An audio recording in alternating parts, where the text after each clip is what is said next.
Muy buenos días. Una alegría poder saludarlos un domingo más. Y también una alegría poder compartir lo que el Señor quiere hablarnos esta mañana.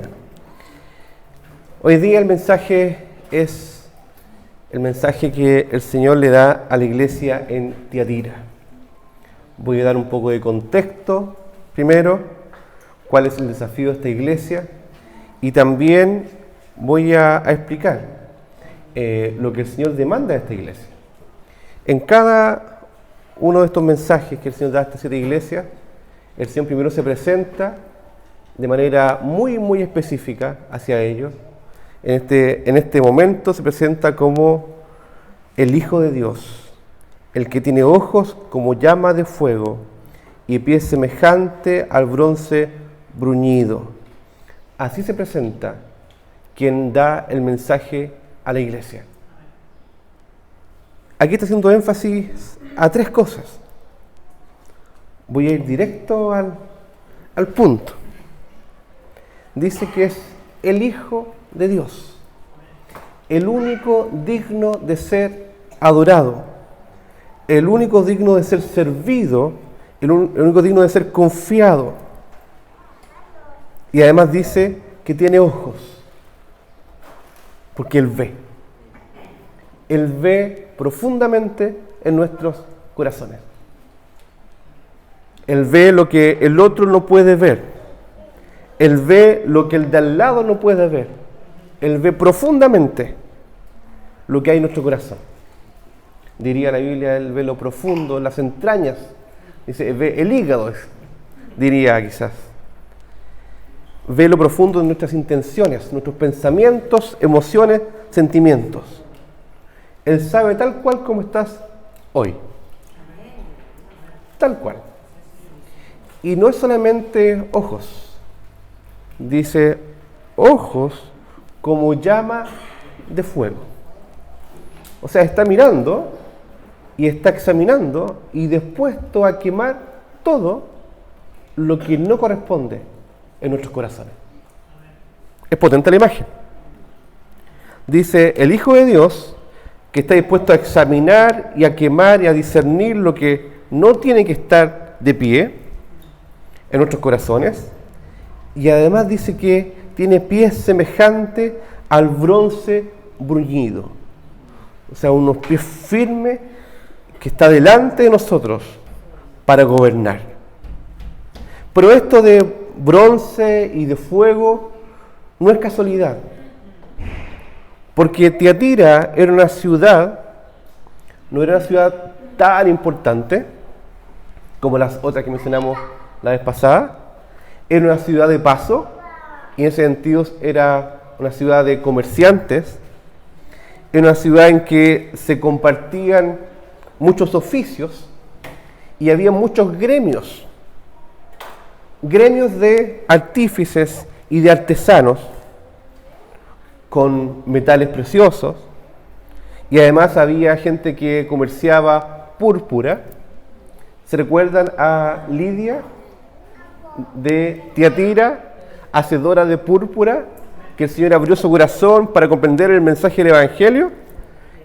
Estaba en Filipos, sí, pero ella era parte de estos gremios. Y uno pensaría que, el gremio era parte solamente de un sindicato. No, no es eso. El gremio estaba dedicado a una actividad y a una deidad, una adoración a una deidad. Por tanto, cada gremio tenía un patrono o patrona. ¿Han escuchado eso? Cada gremio tenía un patrón o patrona digno de ser servido y adorado. Entonces no solamente tenía un oficio, sino ese oficio tenía relación con un tipo de servicio y adoración a una deidad. En este caso, alguien que era de este gremio y decidía servir al Señor porque el Señor lo llamaba, tenía que estar dispuesto a dejar el gremio, a dejar su, comillas, oficio, a dejar incluso la adoración idolátrica y por tanto se ganaba el descrédito, el rechazo de los demás y la posibilidad de comerciar con otros. O sea, entre comillas, perdía todo por ganar a Cristo, nuestro todo. Entonces vemos que esta ciudad tenía esa dificultad. Tiatira era una ciudad idolátrica con muchos templos, donde los gremios estaban organizados para adorar a ciertas deidades, y esas deidades demandaban ciertas prácticas, y prácticas que eran de fornicación, prácticas de idolatría, prácticas de inmoralidad sexual, prácticas de abandono del Señor. Y uno podría preguntarse, qué complejo es vivir en este mundo. Qué complejo vivir en este tipo de ciudad. Semanas atrás hablaba de que cada ciudad tiene sus desafíos. Cada ciudad. Y entre comillas hay que aprender a distinguir la idolatría o las idolatrías de cada ciudad para no convivir con ellas y para santificarse para el Señor y por el Señor.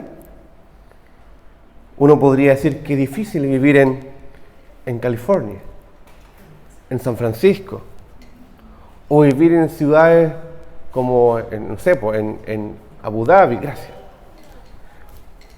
o en Dubái, o en Yakarta.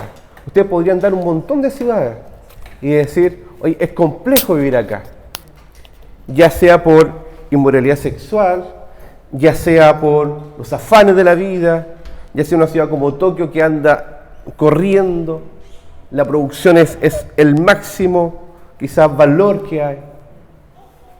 Cada ciudad tiene su dificultad. Y algunos podrían decir, no, Concón es súper tranquila, no tiene idolatría. No, surf, playa, empanadas, comida. También tiene su idolatría. Incluso las ciudades, comillas, relajadas, tienen su idolatría. No, déjame aquí nomás. Estoy tranquilo con mi vida. No me molestes. Yo vengo aquí a descansar. No me hagas levantarme un día domingo en la mañana, por favor, 10 de la mañana, ¿cómo es posible? Una reunión dominical 10 de la mañana, ¿quién se levanta a esa hora? La gente va a carretear en la noche. La gente va de paseo el sábado.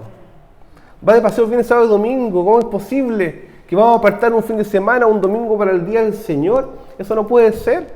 Trabajo toda la semana para poder descansar. Y el Señor me pide que descanse viniendo a la iglesia. Efectivamente. Que ese es el milagro del Evangelio. Que el descanso está en el Señor. Y en disfrutar el día del Señor. No digo que no debe descansar. De hecho, necesitamos aprender a descansar. Pero descansar en el Señor. Y descansar en su palabra, en su voluntad. Este es un paréntesis en función de nuestro tipo de ciudad. Hay muchas más cosas que hablar. Y el Señor le dice a esta iglesia, se presenta como el Hijo de Dios, el que tiene ojos como llamas de fuego, pies semejantes al bronce bruñido. Le dice, yo conozco tus obras. Y esto no es una reprensión. Esto incluso es decir, está bien lo que estás haciendo. Yo conozco tus obras. Yo conozco lo que haces. Yo conozco el amor que le pones a esto. Yo sé que confías en mí. Yo sé que esperas en mí. Yo sé que estás esperando en mi salvación. Yo sé que sirves y eres paciente. Y no solamente eso. Has aprendido con el paso del tiempo que debe ser aún mayor. Tus obras postreras son más que las primeras. Hermoso. Hermoso que el Señor diga esto de una iglesia. Hermoso que el Señor diga esto de ti y de mí. Debiera poder decirlo. Yo conozco el trabajo que haces. Yo conozco el amor que tienes. Yo conozco tu confianza en mí, la esperanza que tienes, el servicio y tu paciencia. Pero. Hay un pero de descripción de la vida espiritual de esta iglesia. Alguien dijo que lo más importante viene después de un pero. No sé si está en verdad, ¿ya? Pero, acá dice lo bueno y aquí dice también lo que debe tener cuidado.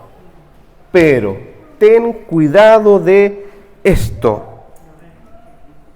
Tengo unas pocas cosas contra ti. Son pocas cosas, pero no deja de decirlo. Pocas cosas, pero sigue siendo importante. Pocas cosas, pero en el amor que tiene el Señor con nuestras vidas, lo dice. Pocas cosas, pero llama la atención. Y aquí viene 2 puntos.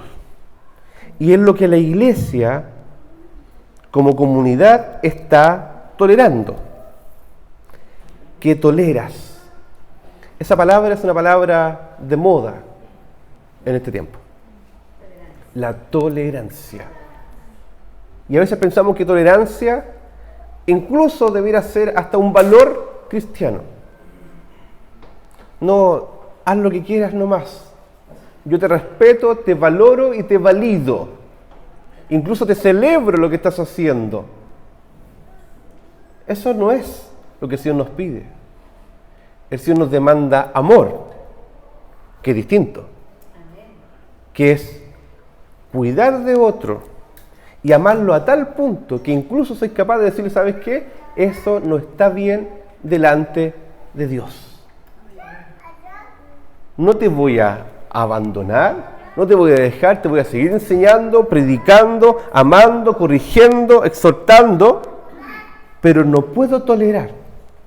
No puedo decirte así, haz tu vida nomás, que aquí no ha pasado nada. Pero acá, el gran pecado de esta iglesia, a pesar de sus obras, amor, fe, servicio y paciencia, es que estaba tolerando a una persona, a una doctrina, a una práctica que definitivamente es como la levadura que leuda toda la masa. Sí, es cierto, esa palabra está indicada para la influencia del fariseísmo, pero también aplica a cualquier tipo de pecado. Dice que toleras a esa mujer y le da un nombre, Jezabel. A esa mujer Jezabel, no dice qué es ese nombre. ¿De dónde aparece en la Biblia? Paréntesis. Si va a colocarle un nombre bíblico a su hija, a su hijo, fíjese bien el significado y la historia que hay detrás, ¿ya? Y si tiene un nombre que es complicado, el Señor lo redime, ¿ya? El Señor lo redime. A esa mujer Jezabel, que se dice profetiza, y además enseña y seduce a mis siervos, a mi iglesia, a fornicar y a comer cosas sacrificadas a los ídolos. Le pregunto, ¿cuál era el pecado de Jezabel? Jezabel está también en el Antiguo Testamento.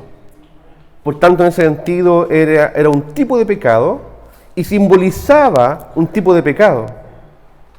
Usted puede leer la historia, Primera Reyes 16, en adelante, versículo 29, habla de un rey que dice, comenzó a reinar Acab, hijo de Omri, sobre Israel, reino del norte, el año 38 de Asa, rey de Judá, reino del sur.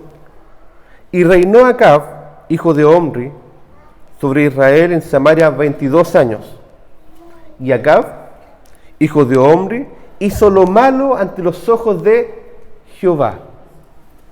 Este rey hizo lo malo ante los ojos de Jehová y fue más que todos los que reinaron antes de él,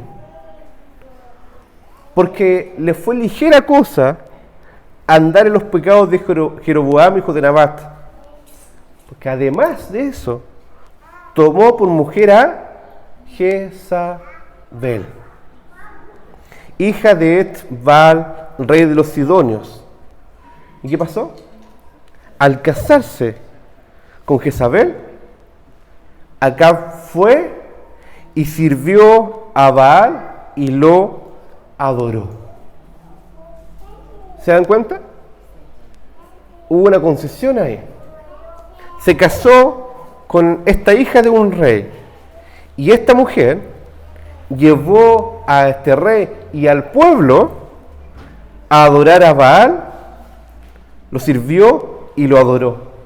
No solamente eso, Acab hizo un altar a Baal en el templo de Baal que él edificó en Samaria, y además hizo Acab una imagen de Acera, haciendo así Acab más que todos los reyes de Israel que reinaron antes de él, para provocar la ira de Jehová de Israel. ¿Se dan cuenta? El pecado de Jezabel.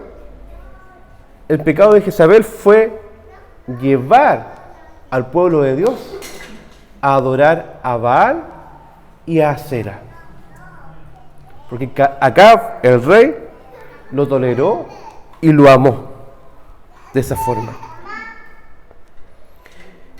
Y de hecho, ¿sabe lo que pasa después?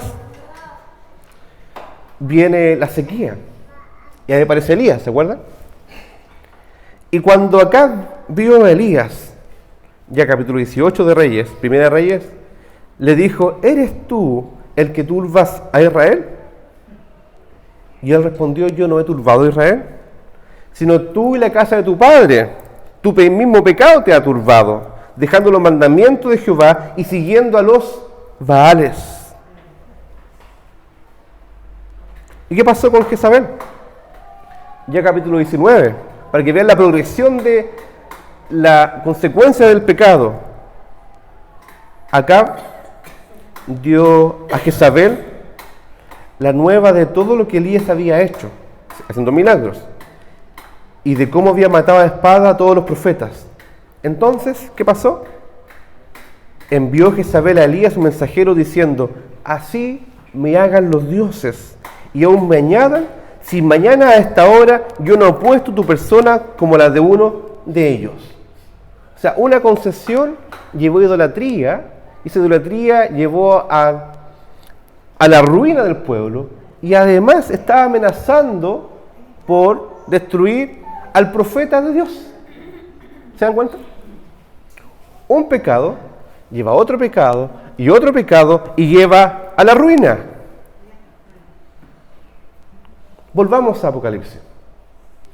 Dice el texto, dice: has tolerado a esa mujer Jezabel, que se dice profetiza, enseña y seduce a mis siervos a fornicar y a comer cosas sacrificadas a los ídolos. Ese es el gran pecado. John Owen, un predicador puritano, decía lo siguiente: mata tu pecado, si no el pecado te va a matar a ti. Y buscando esto, vi una ilustración. Constantemente en la noticia aparece, no constantemente, sino cuando ya están un poco aburridos los medios, reflotan noticias de un hombre que tenía una pitón en su casa y la trataba como si fuera una tierna mascota, y pensaba que estaba dominada, que la podía domar incluso, que la podía tomar en sus manos, que se enrollaba, hasta que un día esa pitón simplemente mató a ese hombre. Uno dice: qué ridículo lo que está haciendo este hombre, ¿eh? ¿Cómo se le ocurre si una pitón no es una pitón? Simplemente eso. Y lo mismo hacemos nosotros a veces con el pecado. Decimos, oye, pero si es posible, un poquito de pecado nomás. Total, yo lo tengo controlado. Yo esto puedo manejarlo. Yo estoy bien hasta acá. Nadie me diga nada, por favor, porque en realidad yo sé manejar mi pecado. Tengo dominado el pecado. La Biblia dice claramente, y no de manera religiosa, lleno de gracia y verdad, el que piense que está firme, mire, que no vaya a ser que caiga. Y el Señor te dice eso no para que caigas, es para que no caigas, ¿cierto? Para que no caigas. Pero el gran problema que pasaba en esta iglesia es que aun cuando había incluso buena enseñanza, permitían que conviviera esta falsa enseñanza y además ciertas concesiones en la vida de estas personas que simplemente iba a llevar a la iglesia completa a la destrucción. A quienes practicaban esto, llevaba a la destrucción. Mata al pecado, o el pecado te matará a ti. Y aquí recuerdo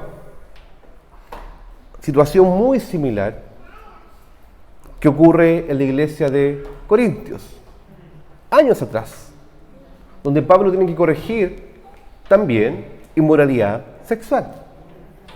Tiene que corregirla. Y además tiene que corregir ciertos excesos.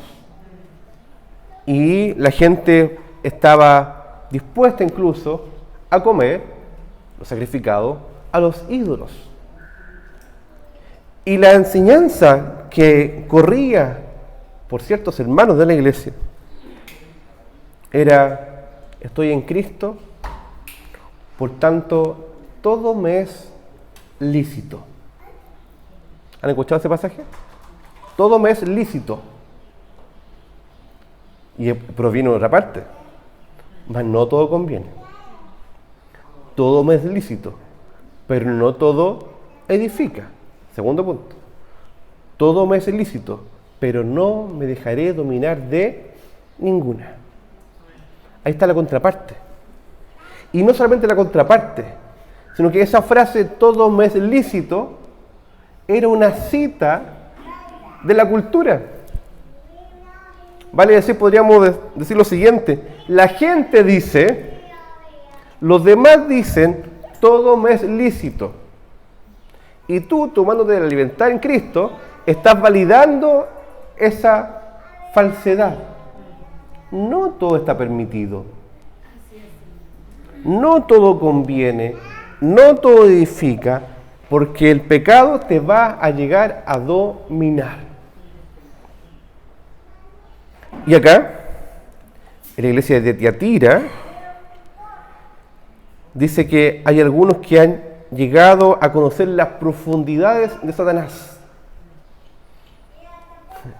Probablemente, lo que quería decir este texto es lo siguiente. Que gente dice, no, que yo tengo que conocer cómo adoran. Yo tengo que involucrarme en este tipo de adoración inmoral. Y no va a pasar nada. Estoy en Cristo, no va a pasar nada. Yo puedo convivir el pecado con el Señor.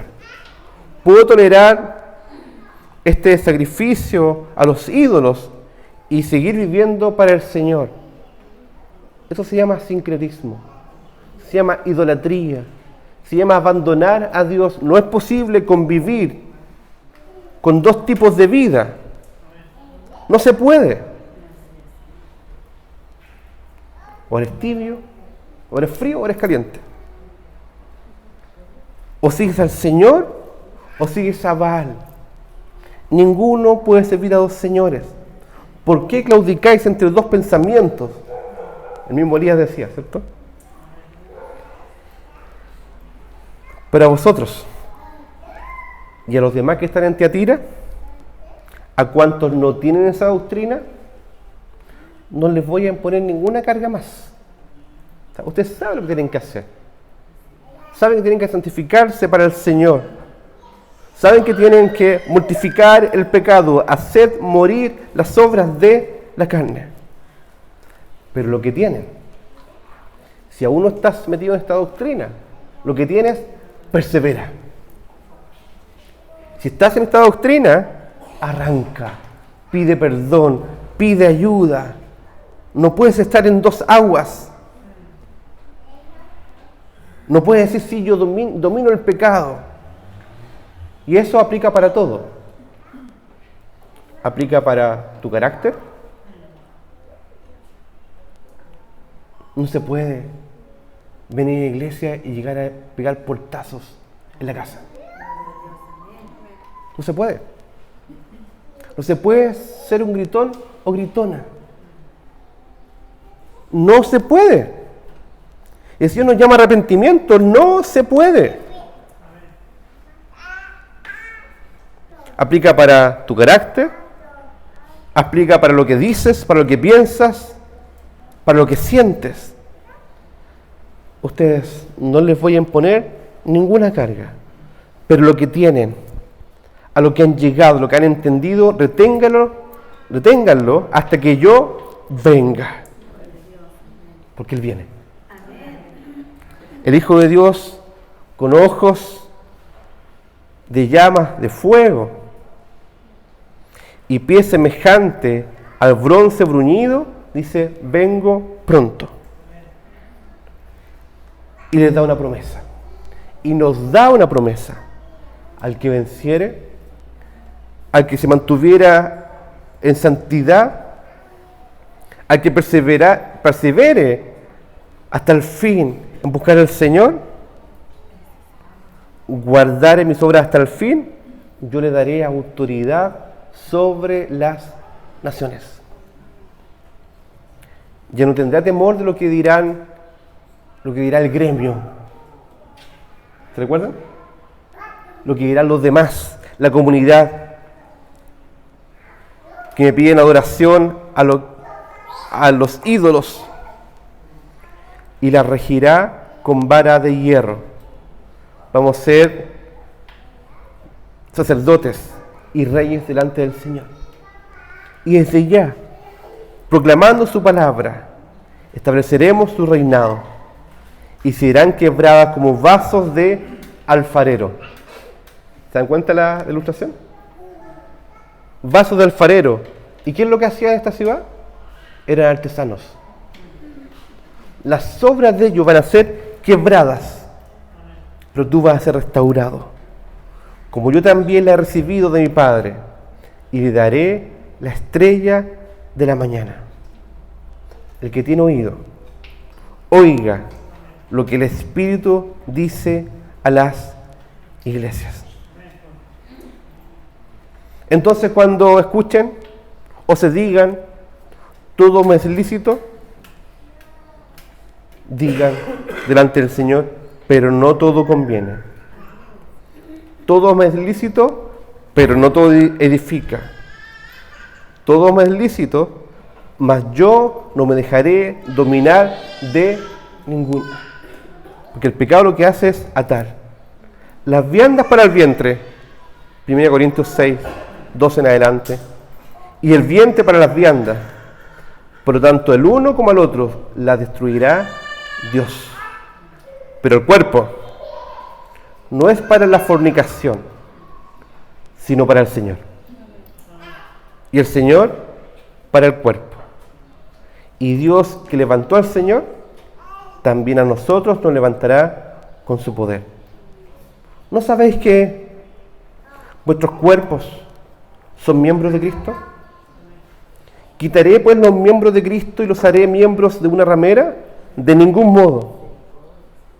¿O no sabéis que el que se une con una ramera es un cuerpo con ella? Porque dice, los dos serán una sola carne. Porque se une al Señor, un espíritu es con Él. Huid de la fornicación. El llamado del Señor, tal como Pablo lo hace en Colosenses 3:5 en adelante. Haced morir lo terrenal en vosotros. Y parte por fornicación, impureza, pasiones desordenadas, malos deseos y avaricia, que es idolatría. Cosas por las cuales la ira de Dios viene sobre los hijos de desobediencia, en las cuales vosotros también anduvisteis en otro tiempo, cuando vivíais en ella. Y el Señor va más profundo, también con nosotros. Pero ahora, dejad también vosotros todas estas cosas. Y agrega cosas a la lista, que a veces uno dice, esto no es pecado, pero sí es pecado.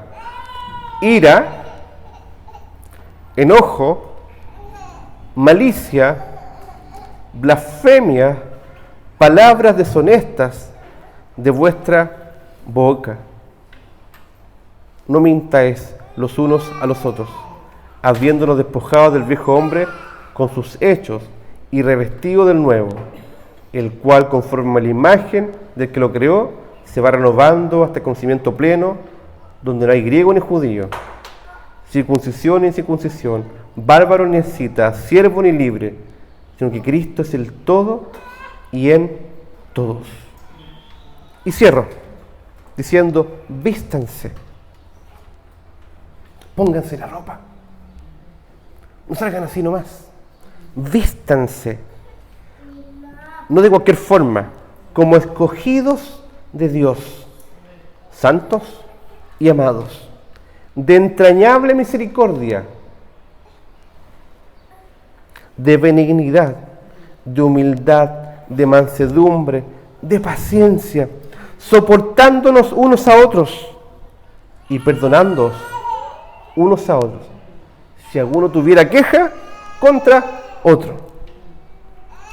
De la manera que Cristo los perdonó, así también hacedlo vosotros.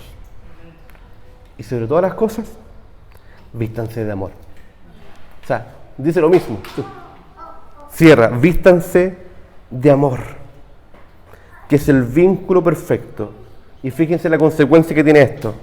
Y la paz de Dios gobierne en vuestros corazones, a la cual fuiste llamado en un solo cuerpo, y ser agradecido. No debemos solamente reparar, también debemos prevenir, debemos formarnos. Dice, la palabra de Cristo mora en abundancia en vosotros, enseñándonos, exhortándonos unos a otros en toda sabiduría, cantando, como lo vamos a hacer después, con gracia en vuestros corazones al Señor, con salmos e himnos y cánticos espirituales. El llamado del Señor: sed santo, porque yo soy santo. Los invito a orar. Señor, estamos delante de tu presencia, delante del Hijo de Dios, con ojos como de llamas de fuego y con pies como de bronce uncido, para declarar que te pertenecemos a ti, Señor, y que solamente a ti queremos adorarte. Y despojamos todo lo que nos impide seguirte. Ya no queremos seguir en dos vidas, con dos influencias. Queremos vivir por ti y para ti, Señor. Y queremos ayudar a otros, Señor, a nuestros hermanos, amigos, familias, a que vivan por ti y solamente para ti. En el nombre de Jesús te lo pedimos. Amén.